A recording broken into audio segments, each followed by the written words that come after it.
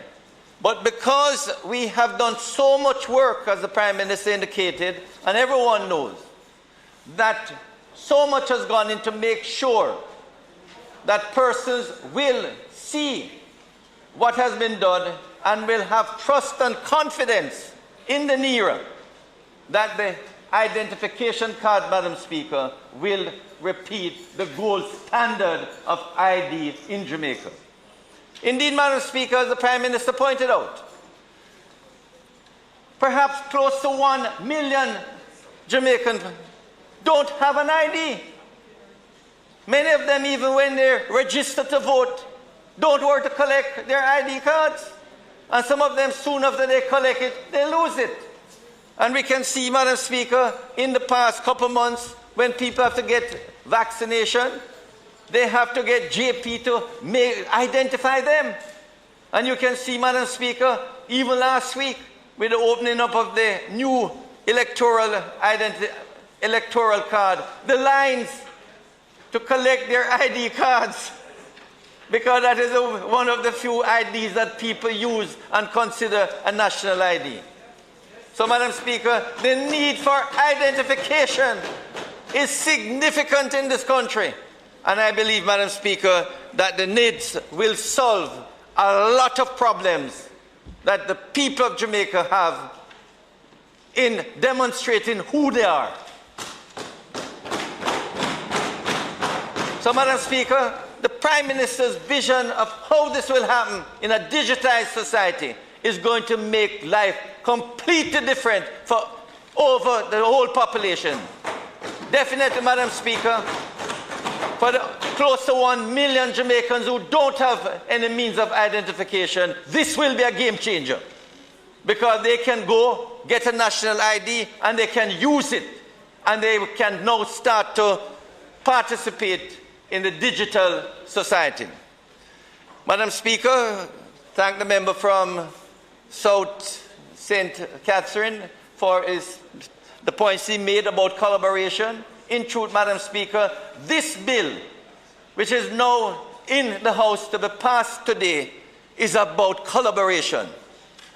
The opposition and us collaborated in 32 sittings of the Joint Select Committee. And every points they raised were attended to. But apart from that, Madam Speaker, the NIDS Secretariat and the OPM had over 135 face-to-face meetings with various stakeholders, churches, schools, financial institutions, persons with special needs, human rights organizations, community groups, and service clubs whose inputs help to formulate this national identification system. Madam Speaker, when the bill was first laid last year, we issued invitations to all Jamaica and send letters to interested parties to make their contributions.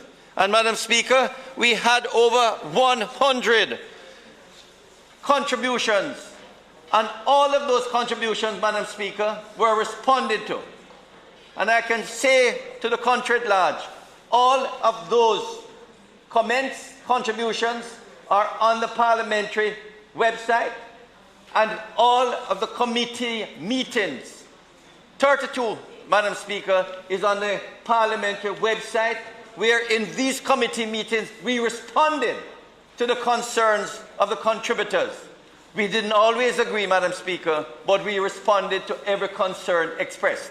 And Madam Speaker, in the 32 Joint Select Committee meetings, 6 of them were actually virtual town hall meetings where persons across Jamaica could watch and also make contributions, ask questions, and make comments. So, Madam Speaker, this bill has gone through a thorough, open, transparent participation, and so all Jamaica can feel that this bill belongs to them. So, Madam Speaker, I'd like to thank all of those who made contribution and participated in these deliberations.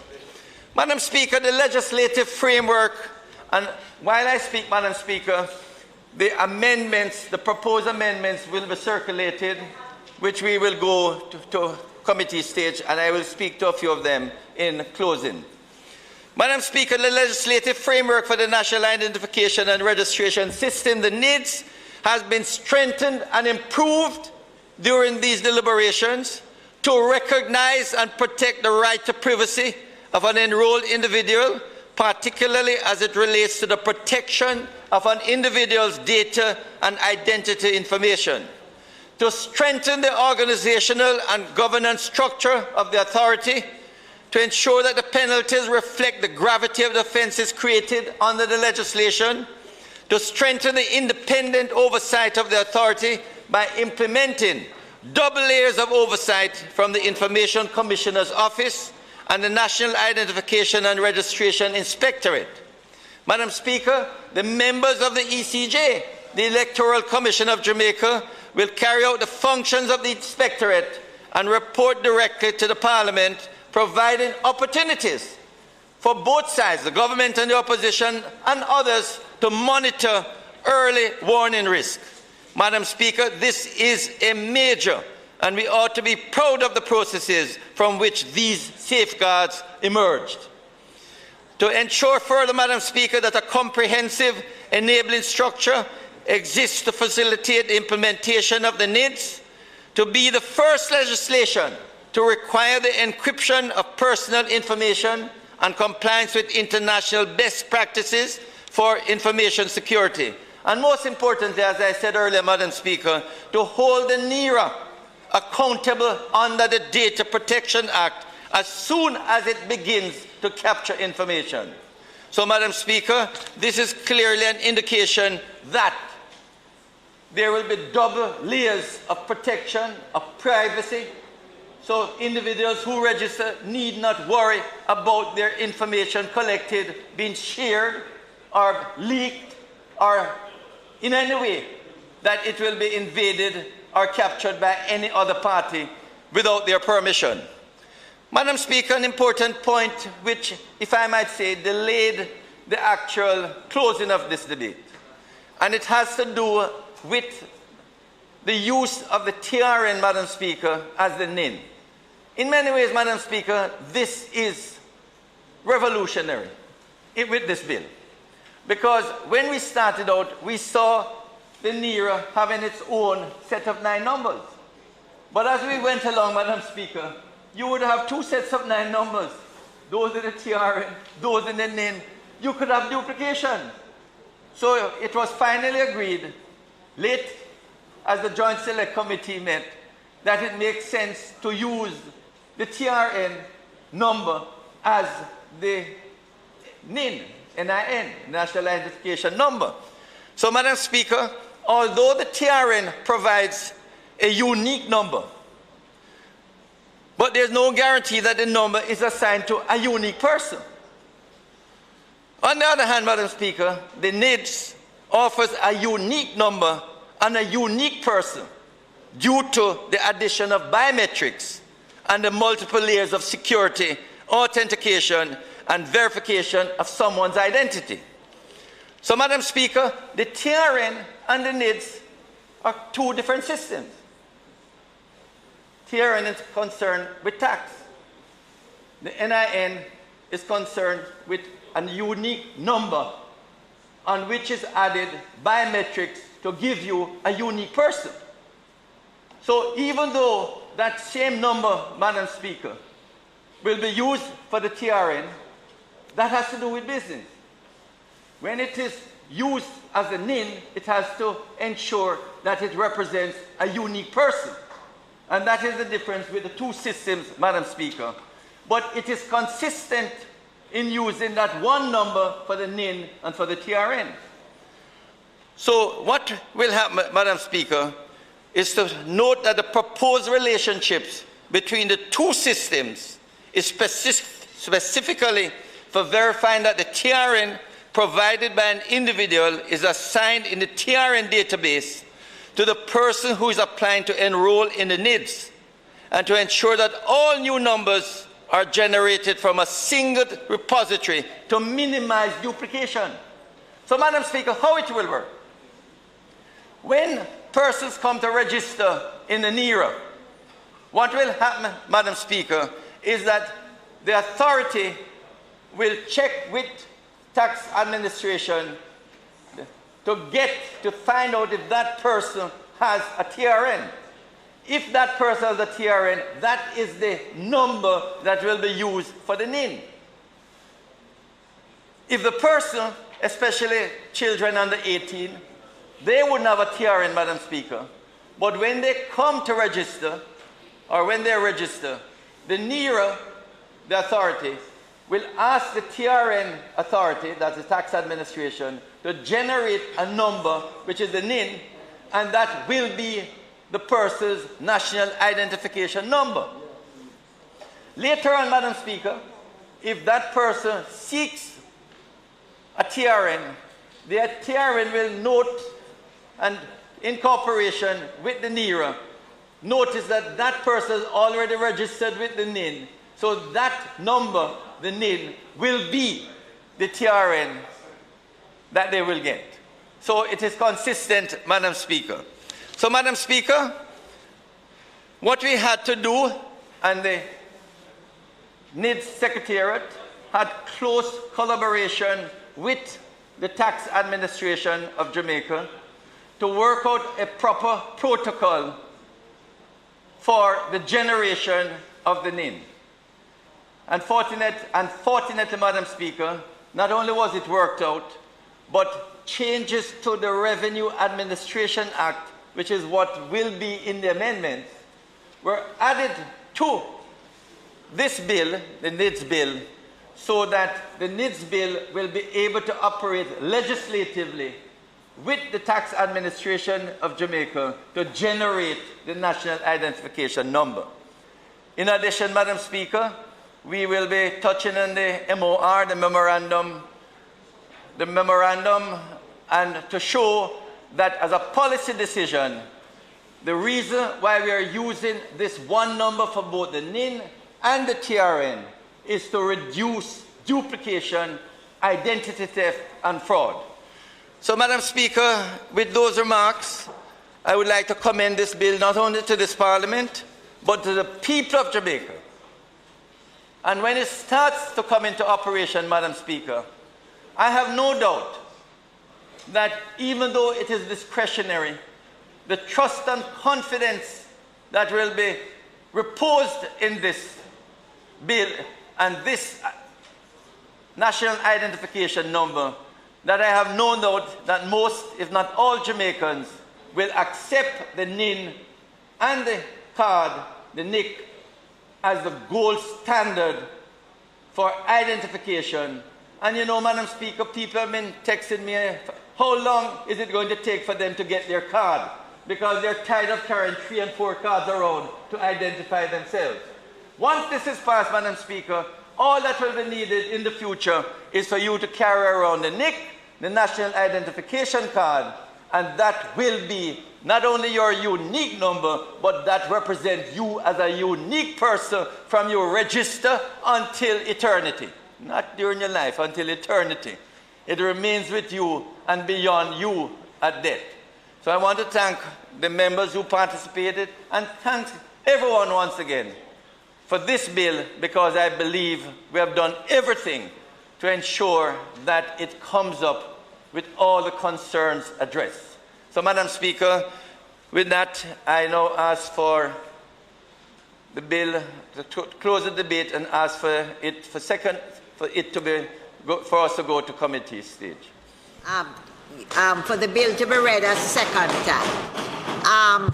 Members, the question before the House is that a bill entitled An Act to Provide for a National Identification and Registration Authority for a National Identification System and for Connected Matters to be now read a second time. Those in favor? Aye. Those against? The ayes have it. A bill entitled An Act to Provide for a National Identification and Registration Authority for a National Identification System and for Connected Matters, read a second time. The House will now resolve itself into a committee of the whole House to consider the bill clause by clause. Madam Speaker, may I suggest, I think we have circulated all the amendments, so we could go, to all the sections that are no changes, and then those sections that are changes, we will then note them. So I would ask, Madam Speaker, you put clauses 1 to 10 to begin with.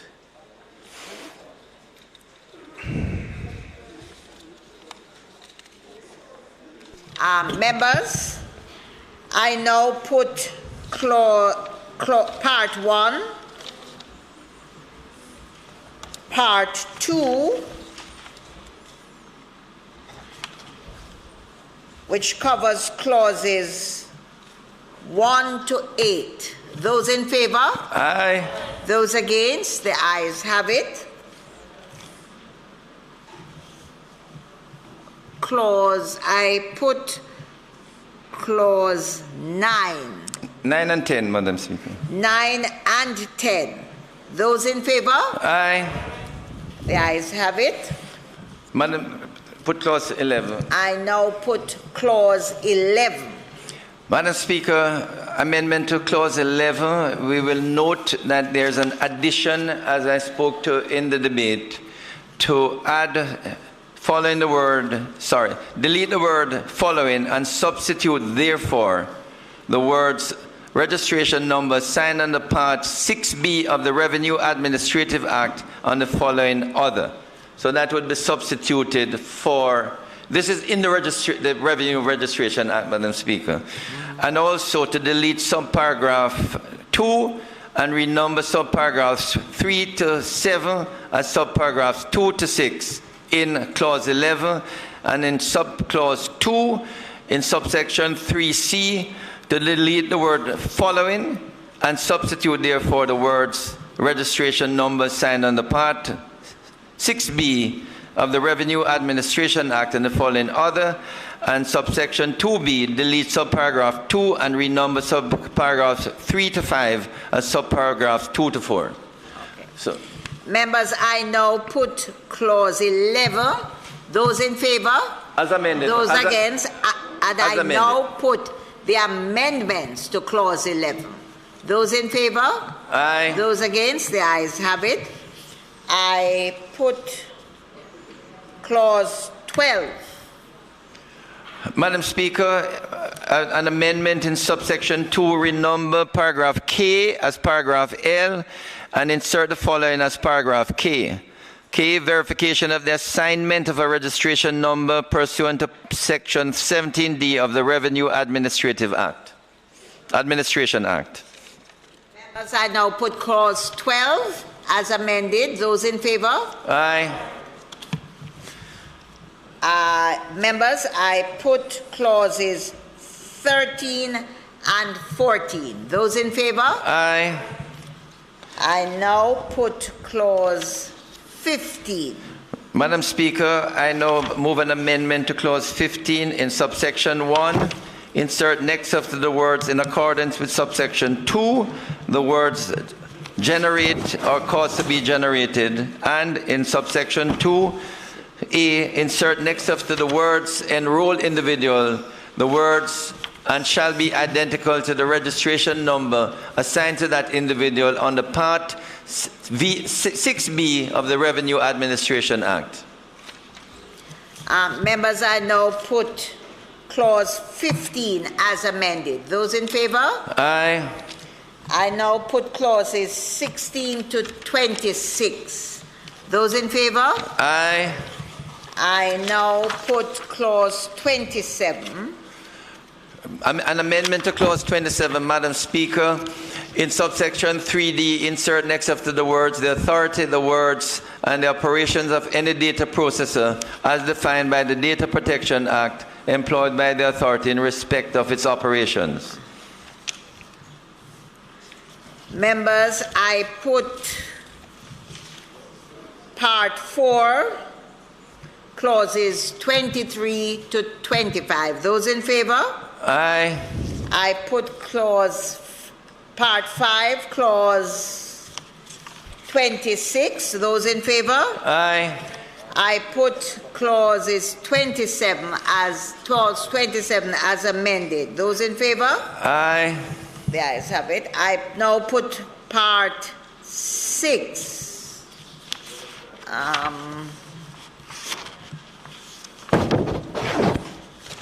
Part 6, clauses 28 to 29. Those in favor? Aye. I put Part 7, clauses 30 to 38. Those in favor? Aye. I put the first schedule. Those in favor? Aye.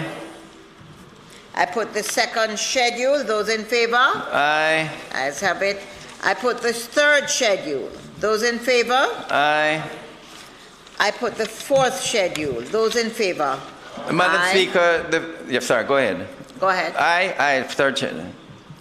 I now put the title and the enacting clause. No, the fourth schedule, Madam Speaker. The fourth schedule. Madam Speaker, I would just like to refer members and ask that the clerk take note that we are now deleting item 1 of the proposed amendments to the Revenue Administration Act and substitute therefore the following. So, Madam Speaker, this has to do in relation to the Revenue Administration Act, and this will be noted in the Revenue Administration Act. So we just put the schedule and ask for the affirmation. Members, I now put the fourth schedule and seek your affirmation in as it is amended. And also, Madam Speaker. Those in favor? Aye. Those against. And also, Madam Speaker, to note that in the Tax Administration Act, if we look at page 4, at number 2 and 3, these proposed amendments to the Revenue Administration Act are consequential based on the changes we have made to the NERA. So both in 2 and 3, Madam Speaker, these are being asked for affirmation in the House as consequential amendments to the Revenue Administration Act to make them consistent with what is being done with the NERA, with this Act. So, Madam Speaker, just to note that the changes to the Tax Administration Act have been confirmed here in the House as the consequential changes to the amendments that we have just proposed. I also want to put the amendments to the Memorandum of Objects and Reasons to the National Identification and Registration Bill that has been tabled in the House this evening. And Madam Speaker, that has been circulated, and it's an addition. It's an addition to what is already there, and that is to make it very clear that the use of the TRN is a policy direction to avoid identity theft, fraud, and duplication, as I spoke in the debate. So this will be added to the memorandum in the bill, the Memorandum of Objects and Reasons. Thank you, Madam Speaker. Thank you. So may I have your support? The amendments to the Memorandum of Objects and Reasons to the National Identification and Registration Bill that has been tabled this evening. Those in favor? Aye. Those against? The ayes have it. Captain? How many amendments we have?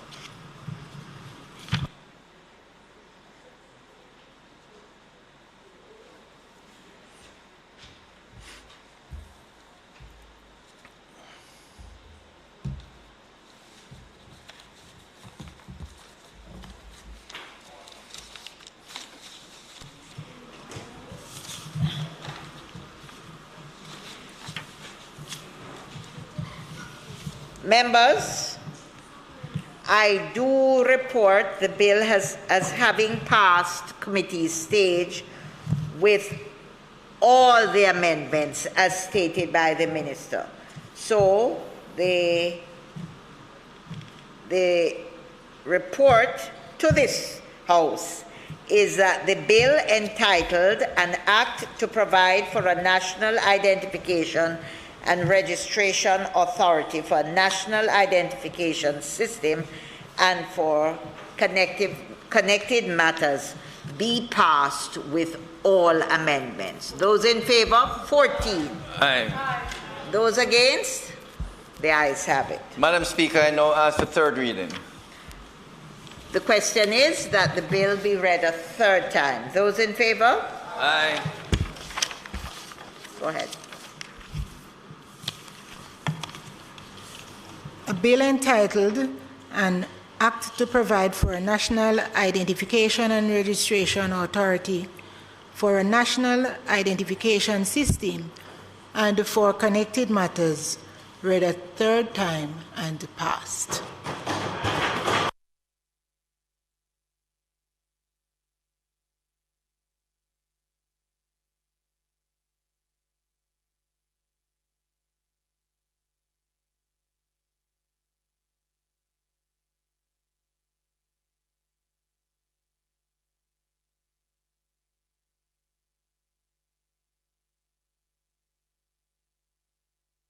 Significant that we have passed the bill.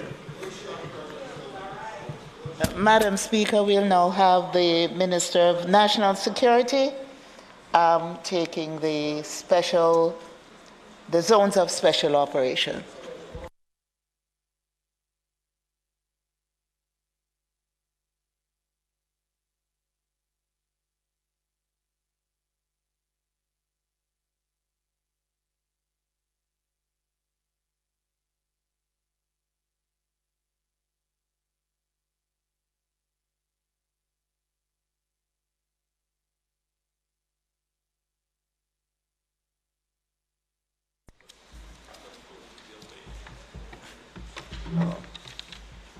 Madam Speaker, I now move for the suspension of standing orders to enable me to take the resolution, notes of which I gave earlier.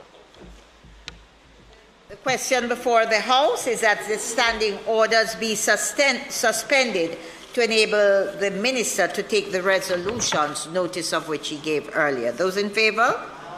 Those against? The ayes have it. Minister. Thank you, Madam Speaker. The ministry papers laid on the table outlines the work of the Joint Command and the Jamaica Social Defense and Fund, various MDAs in the zones of special operation.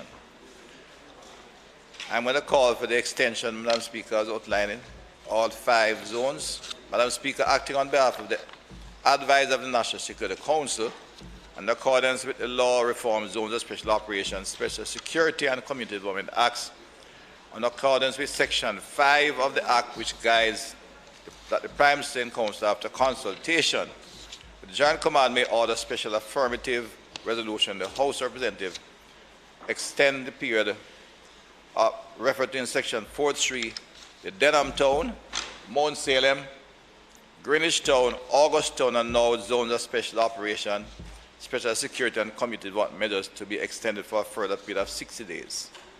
The ministry papers have been distributed to all members for review.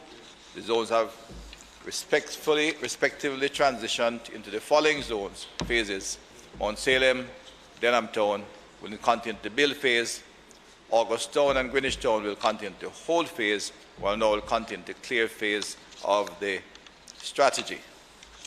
In the interest of time, Madam Speaker, I will say no more and seek the affirmative resolution of members of the House. Madam Speaker, just to say that the opposition has no opposition. We support the motions that have been placed on the table for the extension of the ZOZOs that the Minister spoke of.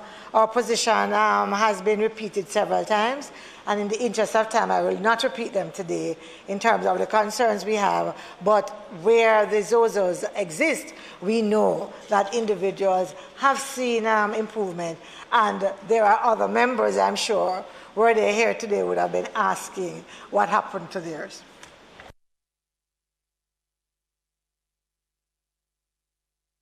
Thank you, member from that part of St. Andrew, in which there are zones of special operation, and we are aware of the full work of the success of this aspect of our security operation in the respective communities. Madam Speaker, the safety and security of all Jamaicans is of paramount importance and a matter of continued urgency for the government of Jamaica. The heavily armed criminals who are terrorizing our people must be met with an equally empowered security force if we are to achieve sustainable reduction in criminal violence. Enhanced security measures save lives. Those are an important part of that arsenal of measures that we must continue to utilize. I want to thank my colleagues for the support they have given me, and I'll ask for the affirmation of the members. The question before the House is that the resolutions, notice of which the Minister gave earlier, be approved. Those against? The ayes have it. Thank you, Madam Speaker. We had an excellent day, and I just want to, at this point, say that there being no further business, I now ask that the Honourable House be adjourned to Wednesday, October 20, when we will resume at 2 p.m. and the state of constituency debate will continue. Those who were scheduled to speak on Tuesday, October 19, will now speak on Wednesday, October 20. So, Madam Speaker, there being no further business, I ask for the adjournment of the House. Thank you. The question before the House is that the House do adjourn until next week, Wednesday.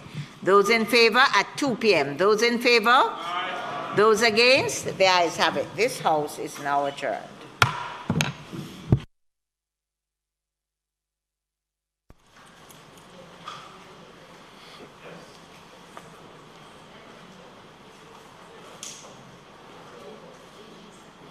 Angie? Oh, God.